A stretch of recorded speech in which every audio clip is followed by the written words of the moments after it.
राधे राधे दोस्तों, ये मेरे डे 26 लोग और अभी बज रहे हैं सुबह के 6 और फिर मैं नहा धो के हो गई थी रेडी। उसके बाद बारी थी लड्डू को तैयार करने की, तो मैंने सबसे पहले पहनाई थी उनको माला।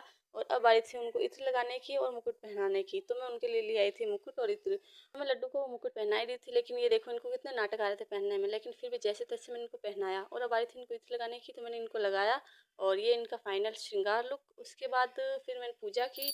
पूजा करने के बाद अब बारी आती थी मेरी गीता पढ़ने की, जिसमें मैंने पढ़ा था 7वें और 8वें अध्याय का महात्म्य। और गीता पढ़ने के बाद मैंने अपने लिए बनाई थी चाय। चाय बना के चाय पी के फिर मैं लग गई थी खाना बनाने में। और खाना बनाया, खाना बनाने के बाद लड्डू को भोग लगाया और फिर मैंने भी खाना खा लिया था। खाना खा के फ्री होके मैं बैठी थी, तब तक पापा आ गए थे, उनके लिए मैंने बनाई थी चाय। और चाय बनाने के बाद फ्री हुई तो मेरी फ्रेंड आ गई थी, फिर मैंने उसके साथ बातें की और उसको उसके लड्डू की ड्रेस दी थी, जो मैंने उसके लिए और मेरे लड्डू के लिए बनाई थी। और जैसे ही वो गई उसके बाद फिर मैंने थोड़ी देर फ़ोन चलाया और फिर मैं सो गई, क्योंकि हम बेरोजगारों के पास और कोई काम नहीं होता तो हमें सोना ही दिखता है।